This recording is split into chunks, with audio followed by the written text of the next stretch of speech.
So I'll start out the video and say welcome.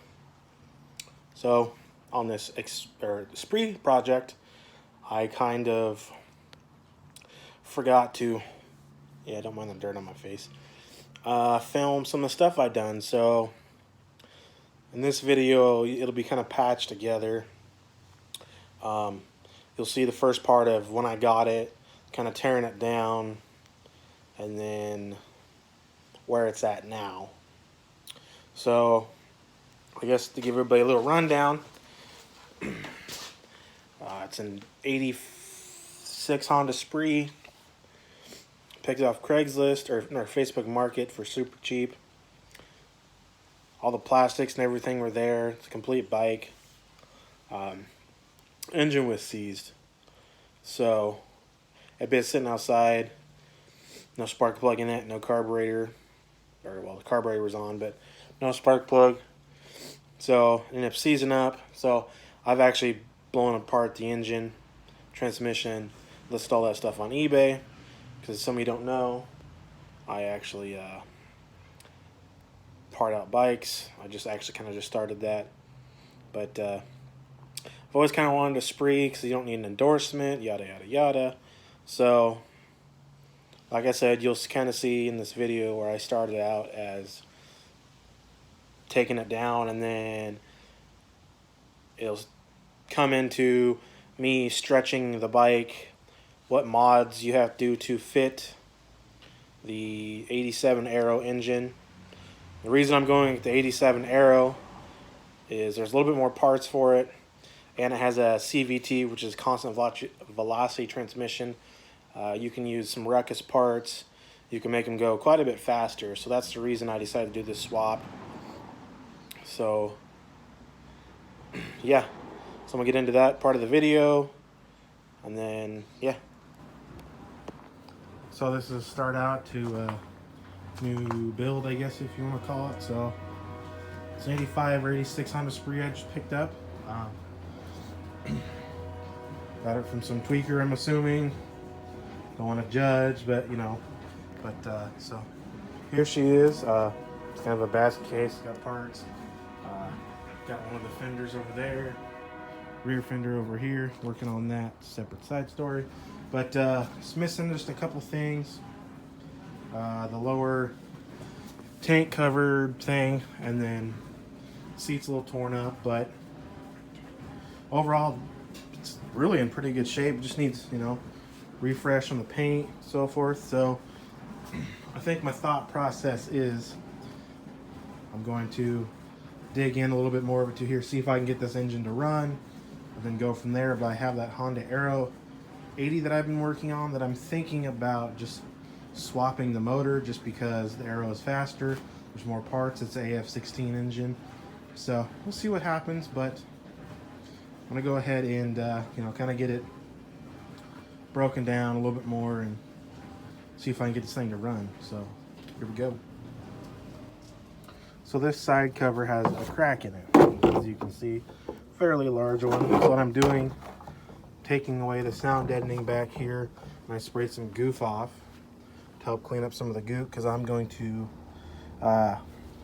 GB Weld makes this plastic bond that works really well. So that's what I'm going to do to fix this crack, and then I'll probably put a little bit of body filler or something like that to smooth it out, or I'll just put a sticker there and you'll never even notice it. So that's what I'm going to do here. So this is just where I'm at. I'm letting that soak, and then I'll scrape off all the glue, and then I'll sand it down a little bit to get a good bond, and then we'll see how it goes. But I'm gonna get this cleaned up, and I'll show you guys what it looks like. So now I have the surface all cleaned up, sanded. Should make for a good, nice bond with the plastic weld. So yeah, took the rest of the sound deadening out. But so now I'm gonna go ahead and sand it in between the cracks there too. This will probably end up doing, I'll try to do on the outside, inside first, and then working my way to the outside. So I'm gonna get this thing clamped up, and then I'll show you what I'm using to bond this together.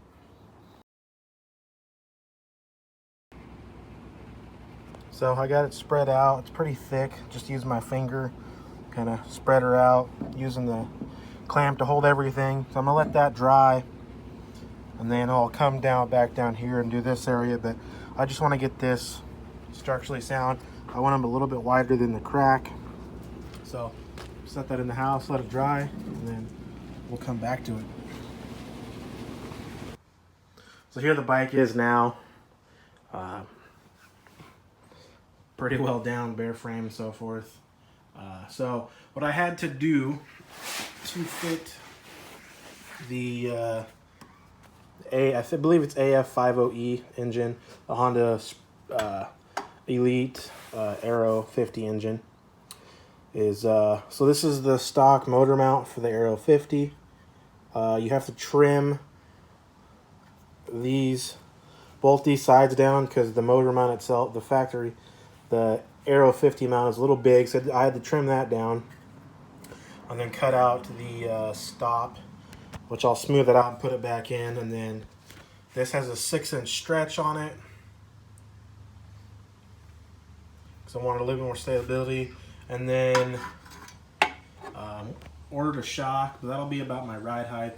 I'm cutting this down because I'm not going to use the stock taillight and stuff. So that's where this is at. But and then I had to cut out this section here. There used to be a cross brace, and then there's another one down here, which I'll show you in a couple quick clips. But so yeah, here we are. This is what it's going to be. My overall plan, I have all the plastics, repairing those, as you'll see in this video, or have seen, I should say. So it's going to be, I'm potentially thinking green. I have a black floorboard, black wheels, or maybe green and black, I'm not sure yet. And then I'm going to do the CT racing intake and run a bigger carb. I'll do an expansion chamber, and then probably some stuff inside, a new belt. I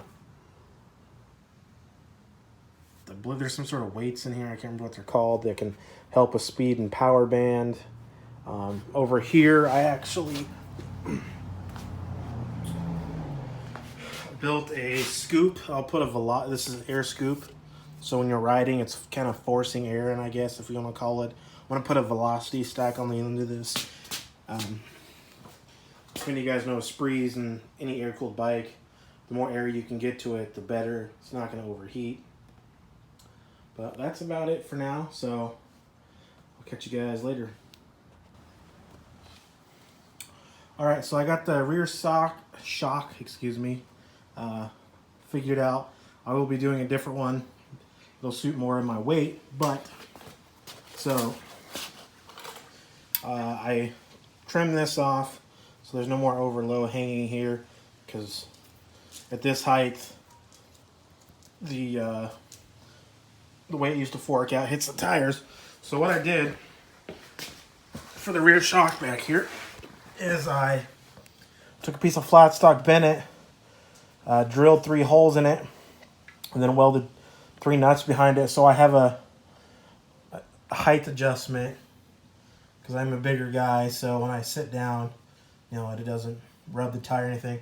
So I did that for that. I'm going to come back and gusset it, probably off the side here, I think, because just this I don't think is going to be very strong. I mean, it's got decent weld, and you can see it penetrated pretty well on the other side. So the only thing with the shock is I do have to put a couple spacers between it to make it straight again, and a little bit longer bolt. But other than that, yeah. So this is how I'm going to end the video at this point. So I'll see you guys later. So now I'm going to go ahead and actually paint the frame. Got most of the rust knocked off and stuff. I'm going to be using this rust barrier paint from Duplicolors Gloss Back, and then I finished up the bracket here. I welded a gusset there. And I welded on the back side here. Then I welded it up there. Now it's really nice and strong. So I'm going to go ahead and get painting this. So I got it's about the third or so coat on, heavy coat-ish. So it's probably what I'm gonna leave it. It's looking pretty good.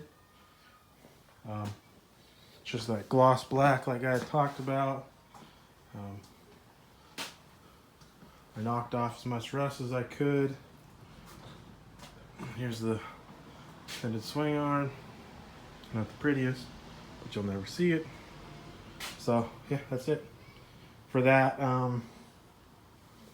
Next I'll end up pulling the engine apart, getting that pressure washed, and finish painting some stuff there. Still need to do the forks in the front wheel, which I have a different one I'll probably end up using.